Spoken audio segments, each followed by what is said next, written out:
In today's story, a new employee at a century-old hotel is warned that the night shift comes with very specific rules.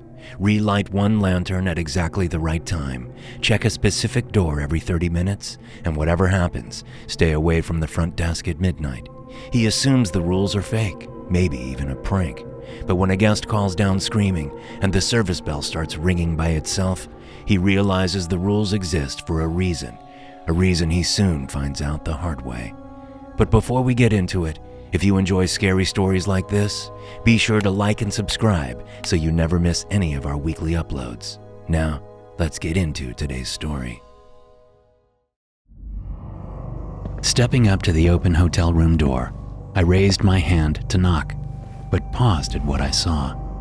A woman in tight jeans, bending over as she tucked the bedspread under the mattress. I took a moment to enjoy the view before knocking on the door. The woman straightened, startled by the noise.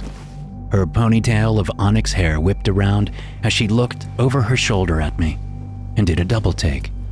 I smiled, knowing I was easy on the eyes. She was pretty. Brown sugar skin, lively mahogany-colored eyes. One of the rare women who looks better with a wide face than a narrow one. No ring on either of the important fingers. "Yes?" she asked after taking me in. A slight Hispanic accent, which only made her more attractive to me. "I'm Trevor Hawkins." "Okay," she said. "The new desk clerk. Davila set me up so you can give me a rundown on readying the rooms in case I have to do it sometime." "Oh," she said. "Right. Okay, well, come in. I'll show you." Her name was Carla, and she gave me a speedy rundown of what she called flipping a room. "Everything you need is there." She gestured at the loaded down cart in the hallway. "Room 413 is OOS and hasn't been flipped yet. You can do that one. Let me know when you're done and I'll come look." "OOS?" I asked. "It means out of service. The AC needs to be fixed before we can book it. It's perfect for practice." She gives me a skeleton key. An actual physical key, not a card. "Okay, thanks." I held eye contact with Carla for a long moment. A look of impatience came over her face. "You need me to hold your hand or what?" I smiled. "No, I got it." Turning, I headed several doors down to 413 with the key in hand. I would see what needed to be done before returning to the cart. The hallway was narrow compared to modern hotels. Off-white walls, dark gray paneling, bright white doors, ancient light fixtures at regular intervals with high wattage bulbs, which threw enough light to fight against the darkness that seemed like the hall's natural state. The muted design on the maroon carpet made me think of Kubrick's The Shining. I pictured Danny riding down the hall on his tricycle. There was no elevator in the historic building, but if there had been, it would have been easy to imagine a torrent of blood pouring from its slowly opening doors. I unlocked 413 and stepped into the dark room. As I felt for a light switch, my eyes landed on the bed. Someone was in it, half under the covers on the far side of the mattress, their head hidden by two stacked pillows. "I'm so sorry," I said, giving up on finding the light switch. "I thought this room was—" I lost the ability to speak as my gaze locked onto the person's left hand, which lay outside the covers. It was swollen and rotten, the fingers like moldy sausages. Deja vu slammed into me from behind, and I was suddenly walking forward, just like I had 2 weeks ago. The stench roiled my stomach, worse than the dumpsters at my old restaurant job after a long summer day. Angling toward the foot of the bed, I brought the person's face into view. Their putrescent, discolored, festering face. My grandmother's face. Same tangle of unruly white hair, same fluid-stained white nightgown with little blue flowers on it. Same shrunken lips and blackened cheeks. Same eyelids open to reveal an irregular, bruise-like dark stripe across each eye, backed by the violent red of burst blood vessels. Dismay flooded me, along with fear, my heart squeezing like a worn-out stress ball. "No," I pleaded in my head. "I thought I was past this. I thought I put it behind me." An item I had been carrying around in my pocket since my grandmother's death seemed to grow warm. I barely noticed it as I slammed my eyes shut, saying the same things I told myself 1,000 times since her death. "It's not my fault. I didn't cause her death. I wasn't responsible for her. She was still a lively and intelligent old woman. It's not my fault. Expecting to find her gone, I opened my eyes to see her standing directly in front of me. I lurched backward, but she kept pace with me, gibbering insanely, high-pitched, pleading tones falling from her mouth as she glared, her face remaining inches from mine. I banged into the dresser, knocking the flat-screen TV back. An item in my right pocket flared with warmth. My dead grandmother pressed her cold body against mine, wrapping her arms around me in a hug, much like the hugs we had shared when she was alive. Her nose touched my nose, which shouldn't have been possible because I had been at least a foot taller than her since I was 16. I tried to recoil, to turn my head, but I couldn't move at all. She pressed her face against mine, its rotten components giving way, putrescent flesh separating, ancient bones collapsing, all of it forming around my face, surging into my mouth, clogging my nostrils. I screamed, but her festering flesh choked the sound off. Breathing became impossible. Panic was all-encompassing. Without even realizing why I was doing it, as if something was guiding my hand, I reached into my pocket toward the warm item. It was a hairpin, 4 inches long, with twin sterling silver prongs and a turquoise stone set in an ornate silver mounting. It belonged to my grandmother. I'd taken it from her nightstand after finding her dead, just to have something of hers near me. A faint scent penetrated the foul stench of death, a scent I'd always associated with Grandma, a mixture of Estee Lauder white linen perfume and wintergreen mouthwash. 2 things happened at once. My fingers touched my grandma's hairpin, and Carla called my name. The apparition disappeared just like that. I stood in the hotel room, my back against the dresser. The bed was empty, unmade. Only a mattress pad and 4 naked pillows adorned its surface. I unconsciously withdrew my hand, leaving the pin where it was as I rushed out of the room and into the hall hyperventilating. Since I found my grandmother dead, I had been reliving the moment at random times, but nothing like that had ever happened before. Never before had she come out of bed and attacked me. I leaned against the wall to regain my composure. "You need any help?" Carla said from down the hall. Straightening, I forced a smile and waved a dismissive hand. "Oh no, I'm good. Just, found a nasty surprise in the toilet." "Really?" she said. "I cleaned the bathroom earlier. Didn't see anything in the toilet." I shrugged. "I guess someone used it after you finished. It was pretty gross." Carla clearly didn't believe me. She set her towels back on the cart and walked down the hall. "How much do you know about this place?" I crossed my arms and shrugged. "It's just my first day, remember?" "No, I mean, some people are more sensitive than others, and some places are..." "Carla!" Once again, I jumped, this time at a new voice. Turning to look over my shoulder, I saw the manager, a woman in her mid-50s dressed in a brown wool business suit named Davila. She hustled down the hall in her flats, eyes on Carla. "What is it?" Carla asked. "Maxwell is in the hospital. He can't come in for his shift tonight. I need you to cover for him." Carla shook her head, lips disappearing as she pressed them together. "No, I can't. You know I can't. I have Victor." "What if you bring Victor here?" Davila asked, desperation clear in her tone. "Or get a sitter." "I'm not working overnight. No way." My first shift was over in a couple of hours, but going back to my grandma's house, my house now, was about the last thing I wanted to do. I hadn't planned on living there. My roommates had kicked me out of my apartment for not paying rent, so I'd gone to Grandma's house to ask if I could move back in. Instead, I found her dead. Since then, I'd been sleeping there because I had nowhere else to go, but I avoided the place as long as I could each night, usually staying out late and getting drunk before finally forcing myself inside. Now I was broke until I got my first paycheck from this job. What had once been a place of comfort and peace for me was now a waking nightmare. "I can work tonight," I said.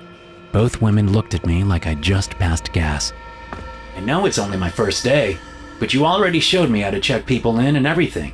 I think I can handle it." Davila considered this, but Carla said, "No, that's not a good idea. Why can't you do it?" Davila shook her head in response. "It's family night. If I miss it again, I just can't miss it. Plus, I have to go check on Maxwell at the hospital." "What happened?" Carla asked. Is he okay? He crashed his motorcycle, but apparently he'll live. Carla shook her head in consternation. Davila studied me. Night shift is not as straightforward as day shift. There are some very specific rules you must follow. You're not seriously considering this, are you? Carla asked. It's not like I have a choice. If he's willing to do it, why not? He doesn't know what he's getting into. I laughed. I think I can handle myself, Carla. Just tell me the rules and I'll follow them. No problem. They're very odd rules, Trevor, Davila said. And you must follow them to a T. I can do it. I need the hours anyway. Happy to help. How hard can it be? I thought. I pictured myself sleeping or watching TV in the little room behind the reception desk for most of the night. Okay, Davila said, making her decision. Follow me. The hotel was quiet, aside from the near constant and random creaks that emanated from the old building's bones. The lobby was what some people might call quaint in its antiquity, but I just thought of it as old. It featured the front desk on the right side, facing a seating area with 2 couches and 3 armchairs, all of them expensive-looking antiques. A brass chandelier hung from the middle of the vaulted ceiling, above a carved wooden coffee table with a pane of thick glass on its surface. Natural gas flames burned in a fireplace, around which the furniture was arranged. A wide, carpeted staircase at the back of the lobby led up to the other floors. Directly across the lobby from the desk was the dining room. It was dark. The door was open to it, revealing the hulking shadows of the tables and the upturned chairs on top of them. I had just finished checking in, a nicer, older couple, Mr. and Mrs. Blanche, and I couldn't help but look at the list of rules Davila had left me. As I read them again, I chuckled. I believed it was some kind of test, orchestrated to see if I would follow orders when no one else was around. Davila was gone. So was Carla, although she said she would try to come check on me in a few hours. She seemed genuinely worried about me. As my thoughts wandered to Carla's ass for the dozenth time, I corralled them back to the rules on the sheet. Some of the rules had timestamps next to them, like the one about relighting one of the exterior gas lanterns at 10:27 on the dot. The hotel had been built in the early 1900s, back before electricity was ubiquitous. And while the rooms had long since been updated, there were 24 natural gas lanterns around the property, adding to the historic aesthetic that some people enjoyed. Another time-constrained rule was probably the strangest on the list. It said that I was to not be at the front desk between midnight and 12:10, no matter what I heard. The bell will ring, but ignore it. You can look at the security camera feed and see that no one will be at the desk. Just stay in the back room until 12:11, no matter what. With a faint smile, I thought, okay, so it's not just a test, but it's also new guy hazing. They would have a good laugh at the security videos of me following these ridiculous rules. A flare of embarrassment heated my cheeks, but I pushed it away. I needed this job. I scanned the other rules again. Never put guests in certain rooms, the numbers of which are listed out. If a call comes from any of these rooms, do not answer it. Check every 30 minutes to see if the door to room 117 is opened. If it has, close it. Those last 2 rules made me think that there was another employee hanging around to call the front desk or to open the door to 117. I set an alarm on my phone and lounged in the back room, sprawled on the sway-backed couch, watching TV. When my alarm went off, I headed out with the provided grill lighter and found that the gas lamp in question had indeed gone out. I lit it and watched for a minute to make sure it wouldn't go out again before I headed back inside. The next hour passed uneventfully. I checked room 117 every 30 minutes, but the door remained closed. I looked for it, but couldn't find a camera to smirk at, but I knew one was there somewhere, and Davila was going to have a good laugh watching the footage in the morning. Around 11:50, I was dozing, once again with an alarm set, when the desk phone rang. Groaning, I trudged to the desk and picked up the phone without checking which room number it was coming from. Front desk, how can I help you? At first, There was no noise, but that lasted only a moment. A whistling shriek started low and ramped up so fast I had to take the phone from my ear. The shriek morphed into a mashup of humorless laughter and pain-filled screams. It seemed to escape the phone, spilling out as though coming from surround sound speakers. Mouth and eyes gaping, I looked down at the switchboard to see that the call was coming from one of the rooms whose calls I was supposed to ignore. I slammed the phone down and the noise stopped. My ears rang with its after effects. There was no way the guests hadn't heard it. "What the hell?" I murmured, backing away from the phone just as it started to ring again. This time, the call came from a room that was occupied, Mr. and Mrs. Blanche's room. After a long moment, I picked up the phone. "Hello?" "I heard something loud," the man said. "Sounded like screaming." "Yeah, I did too, sir. I'm sorry, I think—" Sudden laughter stopped my words.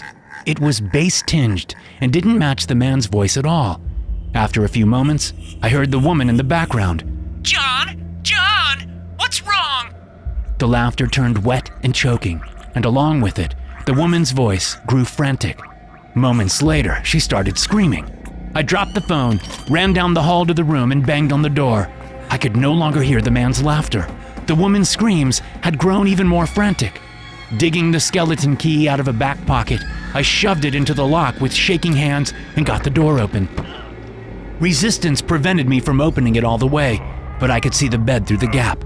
Maroon liquid poured from a gash in the man's throat, cascading down his chest as he straddled the woman, digging his sharp black fingers into the flesh at her temples. Once his fingers were under her skin to the first knuckle, he ripped them down, tearing ragged strips of flesh from her face. As I tried to push through the door, the resistance increased, and a head poked into view. A head with a rotten face and a tangle of white hair. My dead grandmother grinned with black teeth as she shoved the door impossibly hard, sending me sprawling into the hall. The screams continued from inside the room. Scrambling to my feet, I rushed back to the front desk, heading for my phone in the back room. As I reached the desk, the ring for service bell started dinging, some invisible force hitting it. I looked at the clock. It was 1 minute after midnight. The ringing bell increased in frequency, like an angry customer trying to get an employee's attention. In my panic, I ran into the back room and slammed the door, hoping that a minute wouldn't matter. I had already broken one rule. I didn't want to make it two. As I snatched my phone from the couch, the ridiculousness of the situation staggered me. I had just witnessed a woman's face being torn off. I was seeing my dead grandmother, and not just vivid flashes of her, like I'd been experiencing on and off since her death. This was unlike anything I had ever experienced. I found that for once in my adult life, I had no idea what to do. The bell continued to ring, now sounding as if it was being smacked by some hard object. Fumbling with my phone, I brought up Davila's number and hit call. The lights in the office flickered and went out, but the TV stayed on. The bell stopped ringing. As the phone rang, the sound low because I hadn't brought it to my ear, I turned to look at the TV, which was propped on a low table across from the couch. Two perfect-looking, silver-haired actors from some drug commercial stared at me from the TV screen. There was no narration, no music, no noise, but I hadn't muted the TV. The couple, who had been walking in a perfectly manicured park, were stopped mid-stride. Only their faces moved, decomposing even as their plastic smiles turned into demonic sneers. In a blink, they scuttled toward me, limbs jerking, evil grins widening over sharp, rotten teeth. Their faces filled the TV screen, and then they were no longer two-dimensional. They protruded from the screen, their heads huge as they somehow maintained the close-up perspective. I suddenly knew what to do. Run! Barely aware of Davila's tinny voice coming through the phone, I darted toward the door as the two demonic actors shoved their way out of the screen. The man swiped at me, knocking the phone from my hand as I whipped the door open. As I ran into the lobby and toward the doors, I saw another hotel guest standing in front of the fireplace, his back to me. He wore only his boxers, saggy gray skin visible everywhere else. "Run!" I screamed. The man's only response was to throw himself headfirst into the fireplace. As the flames scorched his skin, I faced forward and slammed through the set of double doors and burst out into the night. I made it out of the 4-story hotel shadow halfway to my car when I heard my name called from behind. I looked over my shoulder. On one of the third-floor balconies stood Carla. My dead grandma stood behind her, grinning down at me over Carla's shoulder.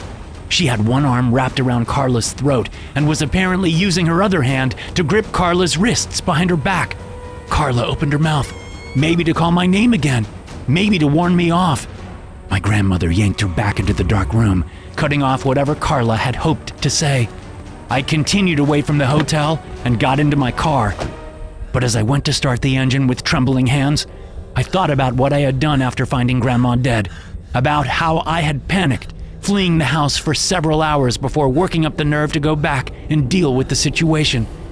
What would happen to Carla if I ran away? The answer seemed obvious.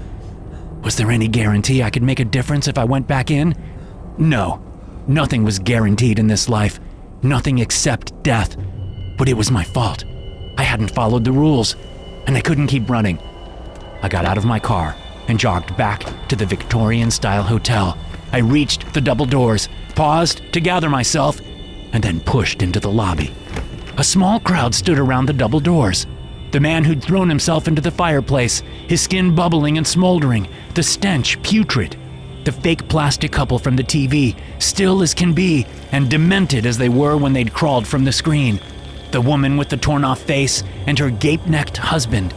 Everyone was there, except for Grandma and Carla. I lost my nerve and turned to run. They were suddenly standing between me and the doors, Grandma beside Carla, both of them where the exit had been clear a second before. Only now Carla was free, a vulpine grin stretching her pretty features. They grabbed me, and so did all the others. Their fingers slithered all over me like snakes as they pushed me to the floor. The hairpin in my pocket grew warm. Instinctively, I reached for it, but I couldn't move my arm enough to get it. Grandma crouched over me as the others held me down. Her putrid, stinking face bubbled as she eased it toward mine.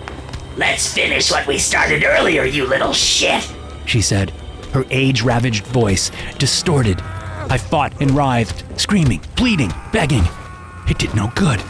She pressed her face to mine, and once again it morphed, some of it giving way to form around my head, while other parts seemed to jam themselves into my nostrils and mouth. The revolting taste of long-dead flesh triggered my gag reflex. My stomach convulsed, propelling its contents up my throat. But there was nowhere for the vomit to go. It clogged my nostrils and wedged in my throat. Terror combined with panic, seizing my muscles and throttling my heart. As I fought for breath, the rotting mass clogging my mouth and nose forced its way deeper down and down, until I felt horribly full from the inside. It ripped holes in me, invading my mind, body, and soul. The psychic pain matched the physical pain until I could take no more. I craved oblivion, but instead, I was pulled into the thrashing teeth of a darkness so sharp and black that the pain of being disassembled soon became the better option. Darkness and ever-increasing pain enveloped me. Despite it all, I clung to something without realizing what I was doing.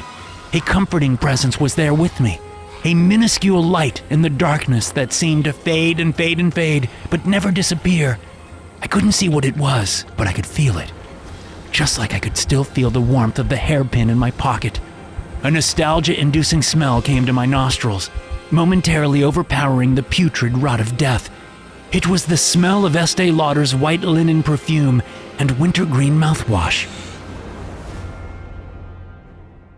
Hey guys, we just launched a brand new show called Bedtime Horror Stories by Dr. NoSleep. It features eerie, atmospheric horror made for late-night listening, with relaxing rain and soothing narration. No sound effects, no jump scares. If you enjoy falling asleep to scary stories, click the link to Bedtime Horror Stories in the description below and subscribe with all notifications on. Davila rushed through the front doors, eyes darting around as if searching for threats. Her nostrils flared as she smelled something that didn't agree with her. "What's wrong?" she asked, walking toward the desk. "I've been trying to call you back for the last 20 minutes. The lobby was empty, everything in its place. I smiled as Davila approached. "Sorry, I dropped my phone. It broke. I called the desk phone too," she said, coming around and yanking the receiver up, holding it to her ear to check the dial tone. I shrugged. "That's odd. I didn't hear it. I've been here the whole time." "What's that smell?" Davila asked. "Smells like overcooked barbecue. 2 people appeared from a first-floor hallway, fighting against their luggage as they walked with purpose toward the desk. It was the nice old couple I'd checked in around 10, Mr. and Mrs. Blanche. We're checking out, The man exclaimed. I'm sorry to hear that. Davila said, slipping into her managerial role despite wearing sweatpants and a hoodie. Is something wrong? The bed is uncomfortable. The man grumbled, setting his bag down with a thump as the 2 reached the desk. The air conditioner is noisy. The people upstairs won't shut up. The TV doesn't work. A better question to ask is, what isn't wrong? The woman said with a huff.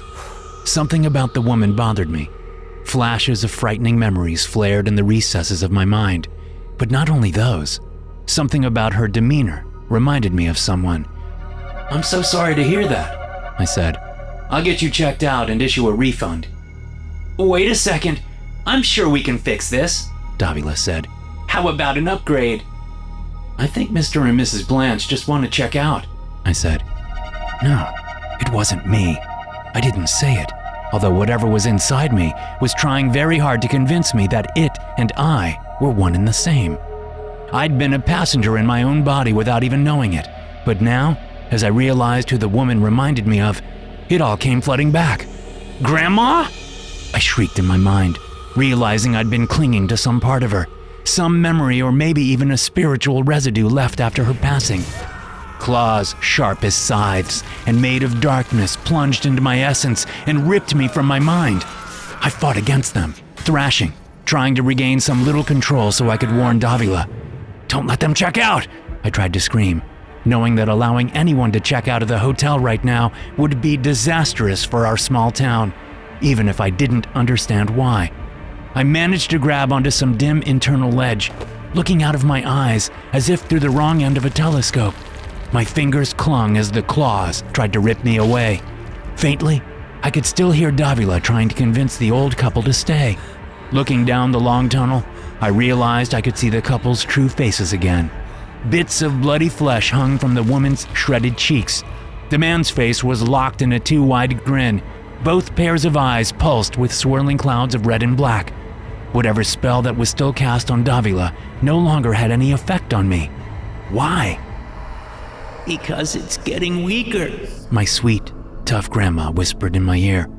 For a moment, I was sure I could smell her, a mixture of white linen perfume and wintergreen mouthwash. I'm sorry, I said to her, my fingers losing their grip on whatever psychic irregularity I had managed to cling onto. I'm sorry I wasn't there. I should have been there for you. I should have visited more. I'm sorry. My grandmother raised me from the time I was 3 years old. According to my estranged mother, my dad had disappeared immediately following conception. For her part, my mom thought having a kid would help her get sober. She was an addict and an alcoholic, although she managed to stay clean throughout the pregnancy. It took her 3 years of repeatedly falling off the wagon to realize she didn't like sobriety or being a mother. She handed me off to my grandmother, who was all too happy to have me. Her husband, my mom's dad, had died of a heart attack in his early 50s. Grandma never remarried. Not long after Grandma became my legal guardian, my mom ended up in prison after stabbing a woman's eye out over a $10 bag of meth. I saw her as an adult only once, at my grandma's insistence, when she got out of prison on parole. I didn't much care about the woman, and she didn't much care about me. I saw my mom again at my grandma's funeral, and she looked much better than the last time I'd seen her. Older, but not so strung out. She seemed to have gotten her shit together, but she was still more than a stranger to me. When she tried to comfort me like an actual mom would, I jerked away, telling her to leave me the hell alone. I had been raised by only one person, and in the end, I'd treated that person like dirt. Up until a year before her death, I had visited my grandmother once a week without fail. But shortly after I turned 21, I stopped visiting so much because I started drinking and frequenting bars while trying to get laid. I was taking for granted the time she had left and generally being a selfish asshole. When I went to her house and found her dead, I hadn't visited in well over a month. We had talked on the phone the week before she died. She asked me to come visit. I said I would, but I never did. Not until it was too late. By then, she had been dead for 6 days. "I'm sorry, Grandma." "It's okay," she whispered. My fingers dug deeper and stopped slipping as her smell brought about a wave of comfort. "I know you loved me. I know you still do." At the distant end of the tunnel, which didn't seem so far anymore, the man who'd thrown himself into the fireplace came walking to the desk, also carrying his luggage. Judging by Davila's reaction, she couldn't see that he was a walking burn victim. Where his skin wasn't blackened and smoldering, it had sloughed off to reveal exposed muscle or bone. His lips and eyelids were little more than charred ridges. His eyes were like runny egg whites, dripping from their sockets. As the man stopped behind the old couple, who were growing more upset with each moment, I wondered where the 2 giant commercial actors had gone, and whether Carla was still alive. More guilt racked me, and my fingers started to slip again.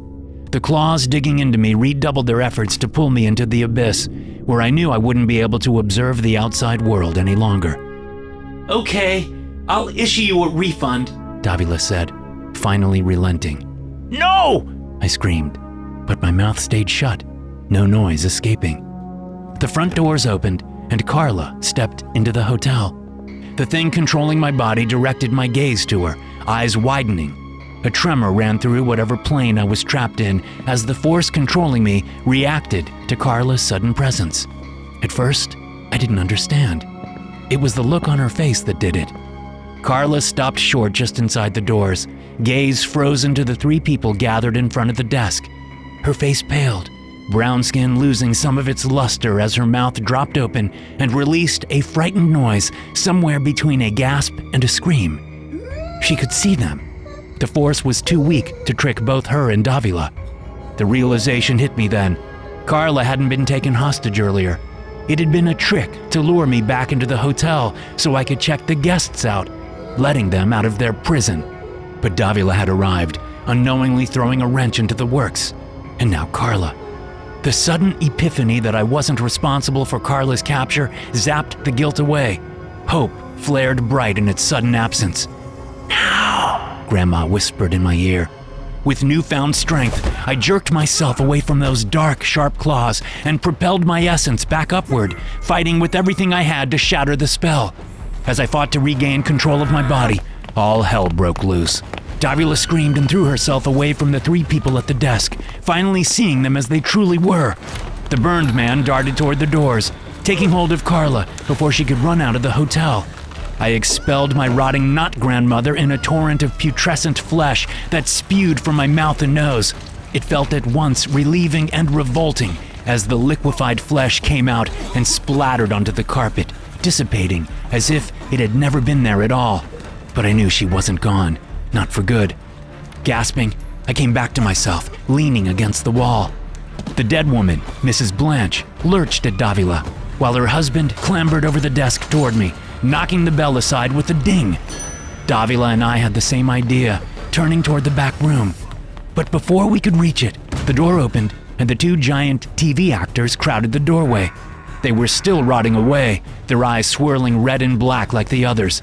"This way!" Davila screamed, grabbing my arm and yanking me toward the stairs.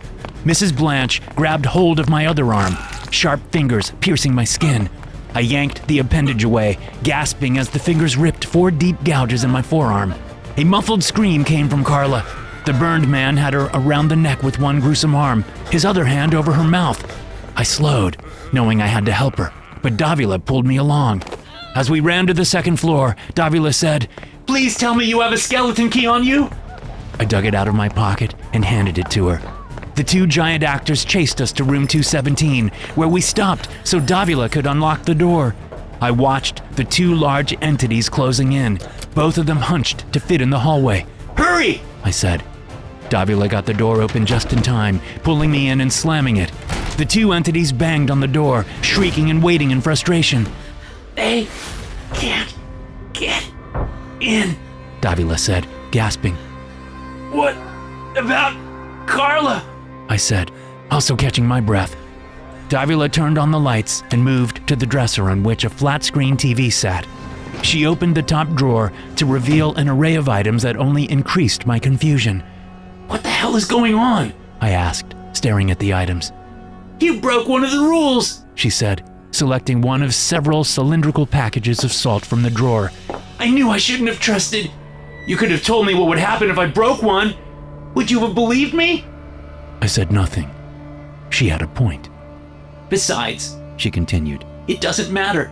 I've never seen it like this before. This is insane. But no matter what we do, we can't check them out. Do you understand me?" I nodded. "What about Carla? What if they force her to check them out?" "Carla is housekeeping. She can't check guests out. Not these guests anyway. Take this." Davila shoved a bouquet of dried rosemary into my hand. "I think they'll probably make an exception this time," I said, taking the bouquet. "No, she can't. There are rules about this stuff. I thought you would have figured that out by now. They need one of us to check them out, so they'll use Carla as leverage." She paused. The banging and shrieking from the door had just stopped, but other people were shouting, banging on their doors all along the hall. "The other guests," Davila said. "They must be trapped in their rooms. That's good." "Why is that good?" "Because it means the spirits are too weak to use them against us. They're stretched to their limits already." I shook my head. "What the hell is this place?" "Not important. Here, take this too." She gave me an ornate hand mirror. "What's important is that we contain them once again." "What about the people? The Blanches and Mr. Morrow? Will they go back to normal?" Davila met my eyes and shook her head once. My legs weakened.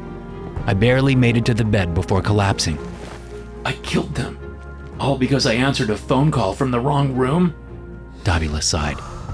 "Listen, normally all that would happen, if you broke that rule, would be relatively harmless. Maybe a guest or two would have seen something not so pleasant in their rooms. Something else is going on. I don't understand it.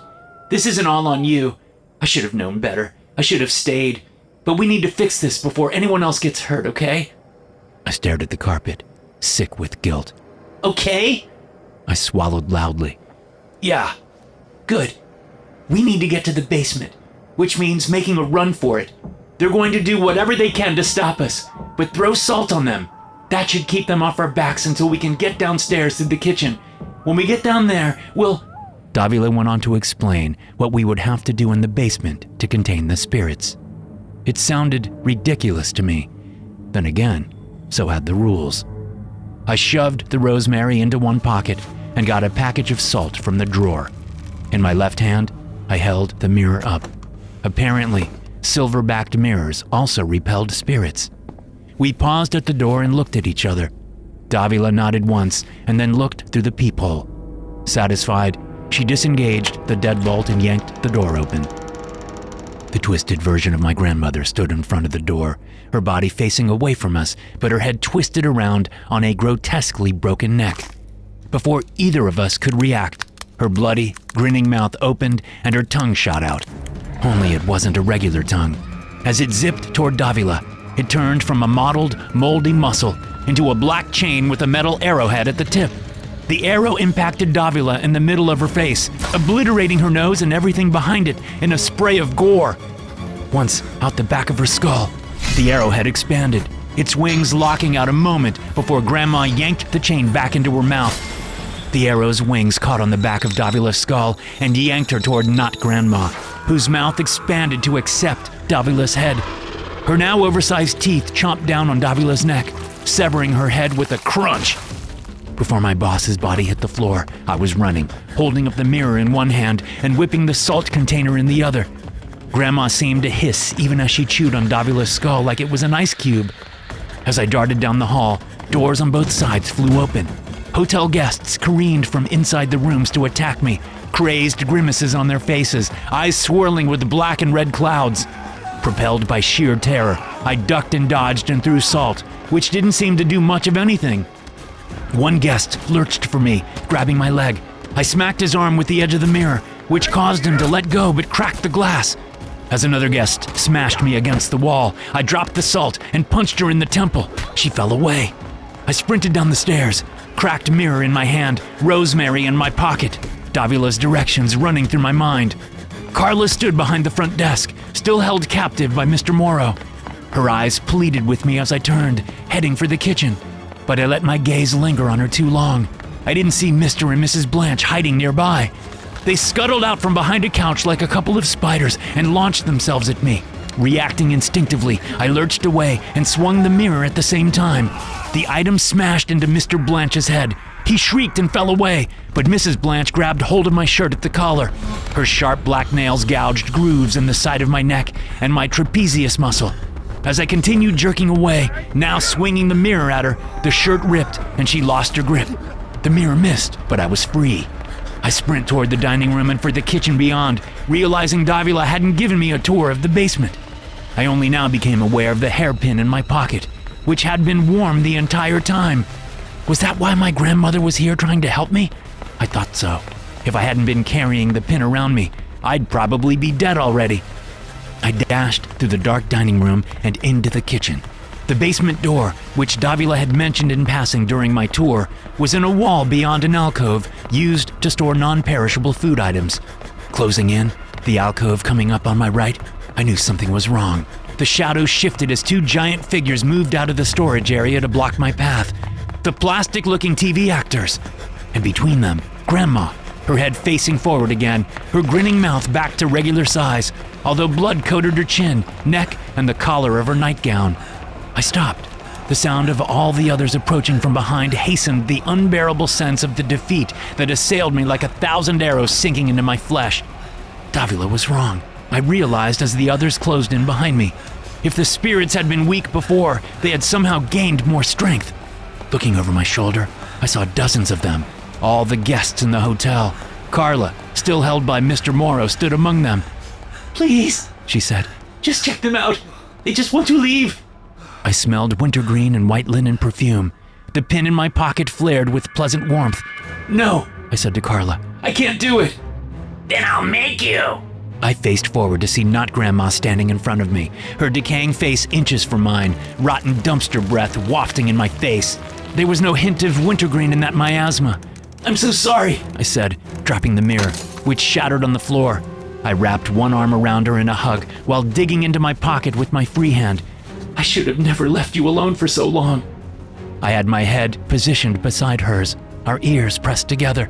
As her head morphed, shifting and crawling to once again shove itself into my mouth and nose, I pulled the hairpin out of my pocket. A shriek rose from the crowd when they saw what I was doing.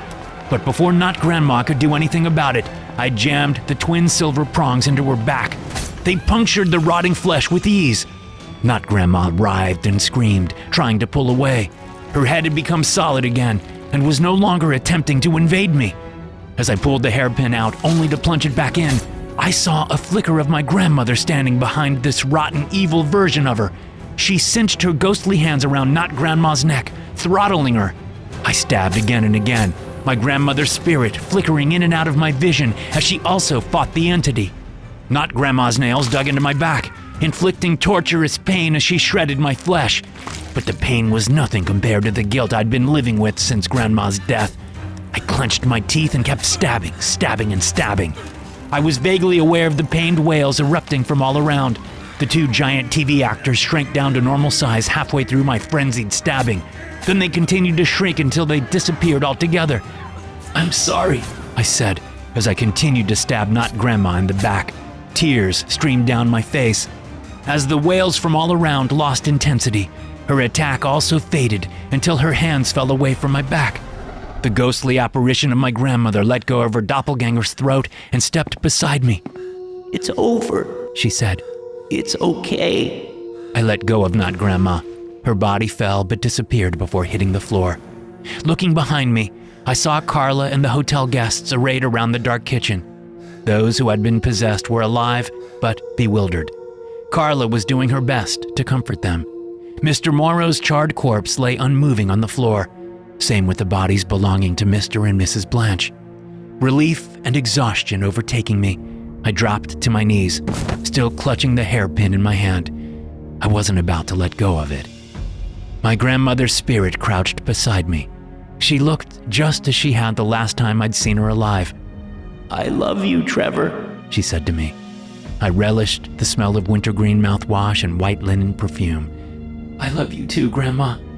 I know you do. You were always good to me.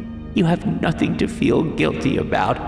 but I need you to promise me one thing. I nodded, feeling lightheaded from blood loss. She leaned in closer and told me what she wanted. Okay, I said when she was done. I promise. My grandmother hugged me. I hugged her back. And then she was gone. I eased out of my car, wincing as the skin on my back stretched with the movement. I hoped the stitches were holding. Sunlight reflected off the modest home's windows. A sprinkler worked to water the postage stamp lawn. It was a well-kept bungalow in a decent neighborhood. Flowers grew from pots along the porch railing. Ferns hung from hooks under the awning. As I started up the walkway, I thought about the detectives telling me not to leave town. There were still more questions than answers about the incident at the hotel. Shortly after my grandmother hugged me and then disappeared, Carla ran down into the basement and performed the ritual Davila had described to me, just in case my dispatching of Nut Grandma hadn't done the trick. While she was gone, I passed out. I only talked to her later when she visited me in the hospital. We discussed everything. I apologized profusely, but Carla said it wasn't my fault. No one could have known something like that would happen, she said. Still, I felt horrible. If I had only followed the rules. Carla said she had already talked to the cops. She had told the truth and suggested I do the same. I couldn't see any way around it. There was no way to pin the blame on any human. The media was already swarming our little town. It was a circus. But I had slipped away from the reporters so I could fulfill the promise I'd made to Grandma. Walking onto the porch, I steadied my nerves and pushed back a lifetime of hard feelings. Then I knocked on the door. Moments later, it opened. I managed to smile.